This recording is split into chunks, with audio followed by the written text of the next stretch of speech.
High, আমি তিতলি।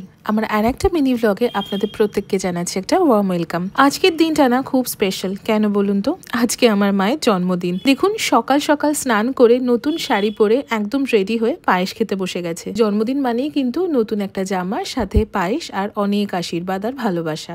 আমার ঠাকুমা ৮৬ বছর বয়স। আজও কিন্তু ঠাকুমা নিয়ম করে প্রত্যেকের জন্য জন্মদিনে নিজের হাতে পায়েস বানান। আর এই যে আমার দাদু আমাদের ছাদ বাগান থেকে ফুল তুলে নিয়ে এসেছে। দাদু কিন্তু প্রত্যেকের জন্য ছাদ বাগান থেকে ফুল তুলে নিয়ে এসে জন্মদিনে সেই ফুলটা উপহার দেয়।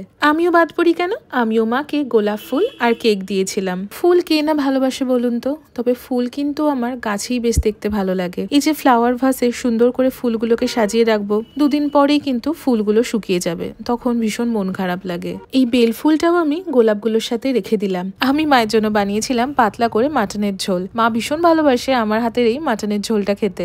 সবাই মিলে একসাথে দুপুরে লাঞ্চ করতে বসে গেছিলাম। আসলে জয়েন্ট ফ্যামিলিতে থাকি তো দুপুরে বেশ একসাথে খেতে ভালোই লাগে। একসাথে খাওয়া হয় না, তবে স্পেশাল কিছু কিছু দিনে আমরা প্রত্যেকে বাড়িতে চেষ্টা করি যাতে সবাই মিলে একসাথে লাঞ্চ বা ডিনারটা করতে পারি, তাতে বেশ প্রত্যেকেরই মন ভালো হয় আর খেতে খেতে বেশ সুন্দর গল্পও করা যায়। দুপুরবেলা খাওয়া দাওয়া করে আমার কিছু পেন্টিং কাজ ছিল, সেগুলো শেষ করেই একবার টুক করে ছাদে চলে গেলাম। আমাদের বাড়ির ছাদটা কিন্তু খুব সুন্দর, অনেক ধরনের গাছ আছে। কোনো একদিন আপনাদেরকে এই গাছগুলো দেখাবো। বিভিন্ন সিজনে কিন্তু বিভিন্ন ধরনের ফুল হয়, ফলও হয়।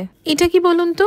হ্যাঁ হ্যাঁ, ঠিক ধরেছেন, এটা পাখিদের খাবারের জায়গা। পাখিগুলোও কিন্তু এখানে এসে খায়। আর এটা হলো ছাদের সাথে আমার রুম। দেখতে দেখতে সন্ধে হয়ে গেল, আর মাকে জিজ্ঞাসা করলাম সন্ধেবেলা কি খাবে বলো। আমার মা অ্যাজ ইউজুয়াল বললো আমি চপ খাবো। কি যে চপ খেতে ভালোবাসে কি বলবো। আর আমিও বেরিয়ে পড়লাম মায়ের জন্য চপ আনতে। তবে চপ কেনার আগে চলুন ভাড়ে করে একটু চা খেয়ে নি, তার সাথে একটা টোস্ট বিস্কুটও খেয়ে নি। আমাদের এখানকার বাজারে ভীষণ ভালো একটা চপের দোকান আছে, নানা ধরনের চপ পাওয়া যায়। আমি আলু, ডিম, বেগুনি এরকম নানা ধরনের চপ নিয়ে বাড়ি এসে গেলাম। তবে এবার পালা জন্মদিনের কেক কাটার। ৮ থেকে ৮০ জন্মদিনের কেক কাটতে আমরা প্রত্যেকে খুব ভালোবাসি, কি তাই তো?